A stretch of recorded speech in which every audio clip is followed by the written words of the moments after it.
Lots to get to, not necessarily Oilers related. We're going to start with the Oilers, obviously, but the draft in behind us, and Darren Dreger joins us on the Firehouse Subs hotline. Dregs, happy Monday. How you doing post-draft weekend? I'm doing okay, but my worlds are being pulled apart here. So how about a little show and tell on the show there this morning? You guys ready for this? What is I don't know if I can hold it up. Look at other way. Yep. What is that?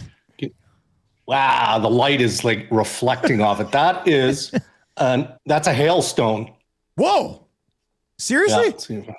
Yeah, you can't see it because of the light, but I'll text it to you. What's that, like a baseball size? Yeah, I mean, pretty close. It's in the hand. The woman who took the picture is holding it. Yeah, and the size of the hailstone is from the tip of her fingers, to the start of her palm. So. Yeah, in the vicinity of a baseball. That hit my my cabin area, Prairie Lake Lodge in Manitoba yesterday. So there were tornadoes apparently coming up the other side. Yes. Frostburn, you probably saw the video of that. That's not that far from me.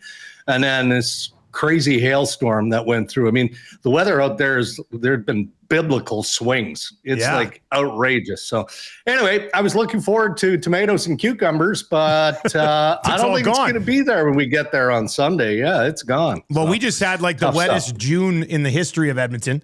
And we've had like rainstorms basically every day, but nothing like they're getting in Manitoba. Winnipeg today's supposed to get a big dump. Really? Yeah. Because I think Huss tweeted out the video of that tornado, and that looked like something out of a movie. It was like massive. So thoughts to a lot of people from Manitoba who time in because of our partnership with WST. So thoughts to everybody out there. Hopefully everybody can stay safe. Come after that weekend. All right, let's start with the Oilers. I know some people were like disappointed in their weekend, but they didn't have a lot of picks. They traded down once, picked up an extra pick. So the real conversation here, though, is with free agency right around the corner, what's the latest on Darnell Nurse and Dregs? How important is it, do you think, that they get that contract off the books before July 1st? Well, that's preferred. And it's preferred by both sides here. I mean, for obvious reasons, the Edmonton Oilers want certainty so that they've got flexibility. They know what they're dealing with when they're looking at the free agent pool. And, even though we don't have any real sexy names on the graphic on the list of the pending unrestricted free agents, that doesn't mean there aren't some good available players, right?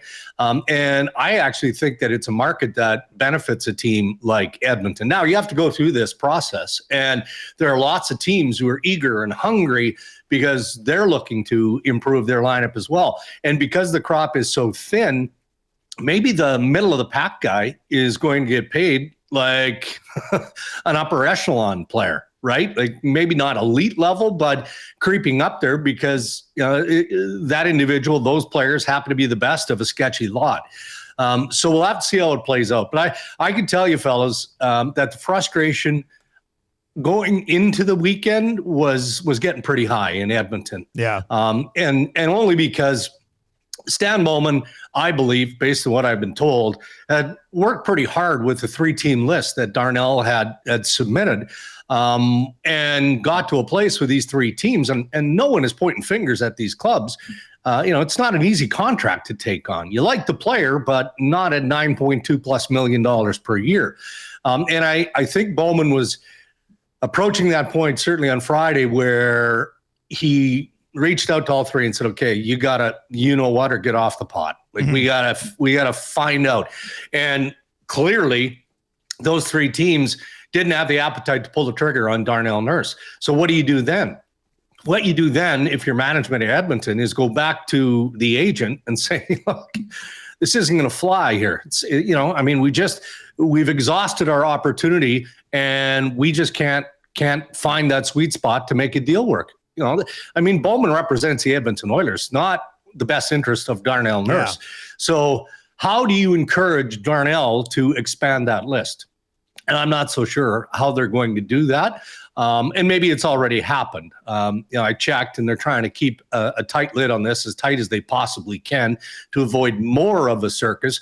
But to your point, Dusty, it's reaching that area of desperation, I would think, because, the idea of bringing Darnell back doesn't make any sense. That's going to be a tough. That's going to be a tough thing to handle if you all of a sudden have to go. Couldn't find a suitor for you. Yeah, you're coming back. Like, really that's an tough. awkward conversation for sure. I know there's been some thought process on the Ducks. If he was willing to expand his list to the Ducks, they're losing a couple of defensemen. Maybe they would be interested in it.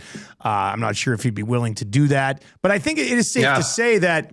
Like, the Oilers want to move Nurse so that they can go after some plan A guys, but Darnell Nurse is essentially a plan B or a plan C for a team that might miss out on something in free agency. Is that not how we would have to view him at this point?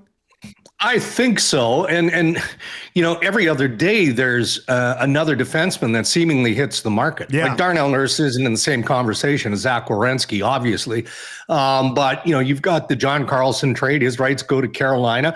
If Carolina doesn't get a deal done, they wanted to jump the queue, but Carolina is one of those teams that is in on Werenski.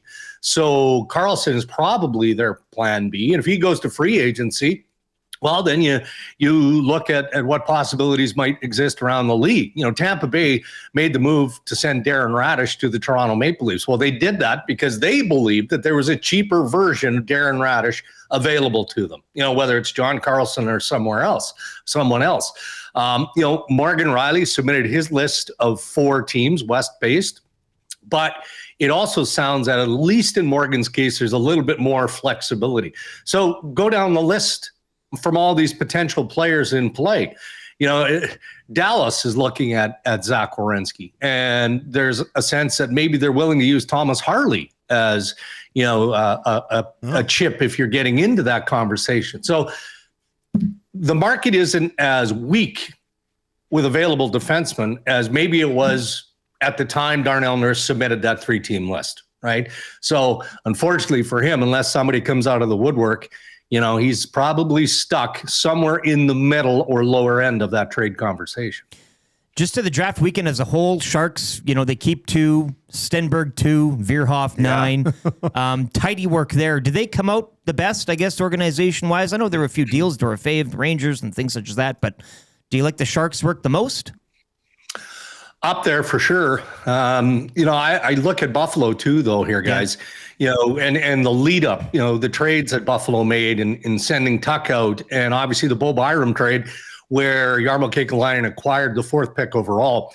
And I was more surprised as we drifted through the weekend that, through the top 4 picks. As soon as Buffalo made that pick, I went, okay, it's not going to be as dramatic here as I was expecting. I was almost positive that 4 spot was going to get moved. And I wouldn't have bet my house on it, but sure sounded and looked like Winnipeg and the Buffalo Sabres were closing in on something with Connor Hellebuck, and they just couldn't get it done.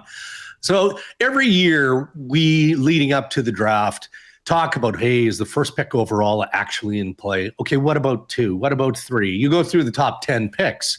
And this year, legitimately, 2, 3, 4, 5, 6, all the way through 10. Everybody was open for discussion on those picks. Calgary was trying to move up. Winnipeg, as I talked about, most definitely a conversation with Buffalo about the 4, about the 8 pick, other pieces that would have been involved in that trade. So when you look at what San Jose has done, and my career's not finished yet. He's not finished yet, whether that's through another trade or free agency. To get Stenberg, okay, we all believed he was going 2. If McKenna was going 1, Stenberg was going 2. For Veerhoff to slide down to 9 wasn't shocking to me. Some had him way higher than the people that I talked to, but you're still getting a really good player. Yeah, that worked out well. Veerhoff. Rudolph to go as high as he did, to Buffalo, that was a bit of a surprise. That was the biggest surprise to me in the top 10. Yeah. Because I can tell you that, 6, 7, 8, that's where those teams expected Rudolph to come in, was right around there. So I'm always intrigued by that because, you trust your amateur scouting departments, obviously, but why is it that a player like that all of a sudden jumps up 5, 6 spots? Obviously your amateur guys are sold on something that the other teams maybe didn't see. Dregs, let's wrap with this. The Oilers were thought to be in the market for a goaltender. Cossa ends up gets traded for a 1st, ends up with the Mammoth. A lot of focus on Darnell Nurse here, but they still only have Tristan Jarry between the pipes. There had been some thought process on some of these younger guys that could end up being available. Cossa was one of them. He's not anymore. What's that goaltending market look like right now? Yeah, it's an interesting one. I look at Montreal. Let's start there. And Montreal is looking at their situation. Dobish, we know, is a legit number one. They've got Fowler pushing, and then they've got Sam Montembeault, who, didn't arrive in Montreal as well conditioned as he needed to be last year. He can rectify that. And so they're looking at that situation, Montreal, and going, okay, well, if Dobish is our number one, maybe we're better off to hold on to Montembeault as a backup, provided he's good to go, and give Fowler more time, more seasoning in the American League. Now, if they change their thinking on that, when it comes to goaltending, don't you kind of bet on the upside of a player? I think of Freddie Anderson of the Carolina Hurricanes, right? Like, what if Sam Montembeault invests and physically just dialed in this offseason, and he shows up in camp and he returns to form? Maybe there's an opportunity there via trade for Edmonton for somebody else. Right now, you're not making that deal because Jarry is as good or better than Montembeault. So it's a finicky market, but it feels like it's a market. If you're going to make that change again, Dusty, it's almost change for the sake of change. Yeah, that's what it boils down. This is what we talked about last time with that trade, right? It was just something different. Exactly. Right? So, and we saw the position that they put themselves in there. So we'll have to see what ends up happening. We know that we talked about Montembeault with Noodles a couple weeks ago, and Noodles was pretty high on him. So we'll see where they fall on that if Montreal does decide to move on him, but no pressure there with Fowler not having to clear waivers this year. Dregs, as always, man, great stuff. We appreciate it. All right, fellas, have a good one. There you go. That is Darren Dreger with TSN, obviously, and the Ray and Dregs podcast. I'm on team. Call it Dregs and Ray instead. Flip the names around. But I'll join you. I don't think they're just going to do it at this point.